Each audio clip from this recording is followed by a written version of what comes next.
Welcome to யஷ்விஷ் home. இன்னைக்கு வாழைப்பழ இனிப்பு போண்டா செய்யலாம் வாங்க. 2 கப் மைதா மாவு எடுத்துக்கலாம். 1/2 கப் ரவை எடுத்துக்கலாம். வாசனைக்காக 4 ஏலக்காய் எடுத்துக்கலாம். 3 வாழைப்பழம் எடுத்துக்கலாம். இந்த மாதிரி கருப்பாக இருக்குன்னு நினைக்காதீங்க, இதுதான் இனிப்பு போண்டாக்கு சுவையை தரும். 1 கப் சர்க்கரை எடுத்துக்கலாம். 1 சிட்டிகை உப்பு எடுத்துக்கலாம்.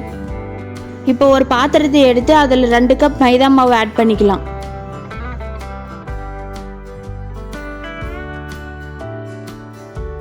ரவை ஆட் பண்ணிக்கலாம்.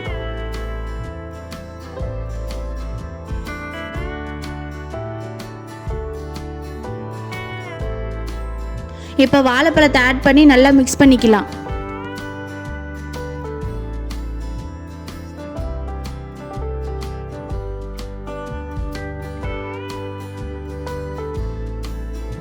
சர்க்கரை ஆட் பண்ணிக்கலாம்.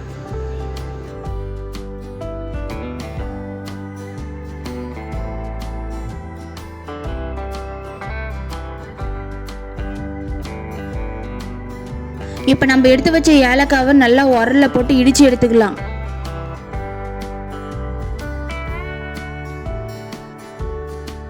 இந்த அளவுக்கு நல்லா இடிச்சதை எடுத்து ஆட் பண்ணிக்கலாம்.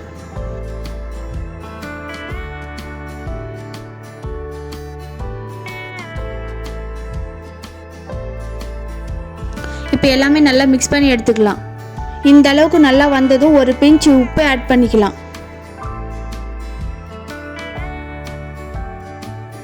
சர்க்கரை நல்லா கரையிற வரை மிக்ஸ் பண்ணிவிட்டு 10 நிமிஷம் ஊற வச்சுக்கலாம். ரவை நல்லா ஊறினாதான் சாஃப்டான போண்டாவாக கிடைக்கும். 10 நிமிஷம் நல்லா ஊறட்டும். ஒரு வானல் வச்சு பொரிக்கிற தேவையான ஆயில் ஆட் பண்ணிக்கலாம். 10 நிமிஷம் நல்லா ஊறிடுச்சு. இப்போ எண்ணெயில் போட்டு பொரிச்சு எடுத்துக்கலாம். மீடியம் ஃப்ளேம்லேயே வச்சுக்கலாம், அப்போ தான் நல்லா உள்ளே வேகும்.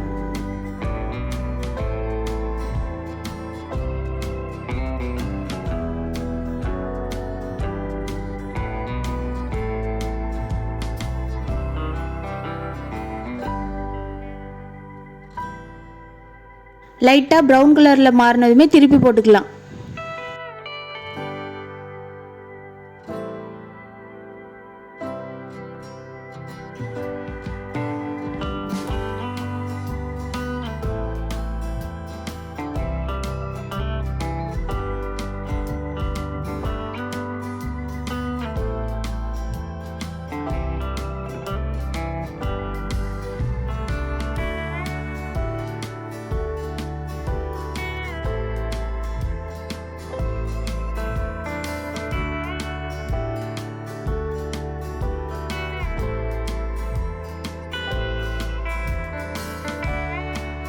போண்டா நல்லா வெந்துருச்சு, எடுத்துக்கலாம்.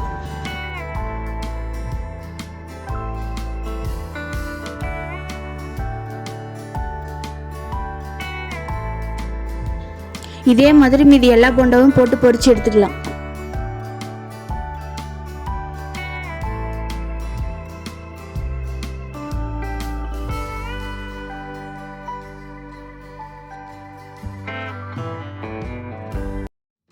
சுவையான வாழைப்பழம் இனிப்பு போண்டா ரெடி. இந்த வீடியோ உங்களுக்கு பிடிச்சிருந்தா லைக் பண்ணுங்கள், ஷேர் பண்ணுங்கள், கமெண்ட் பண்ணுங்கள், சப்ஸ்கிரைப் பண்ணுங்கள். மறக்காமல் பெல் பட்டனை கிளிக் பண்ணிவிடுங்க. நாளைக்கு இன்னொரு வீடியோவில் சந்திக்கலாம். பாய்.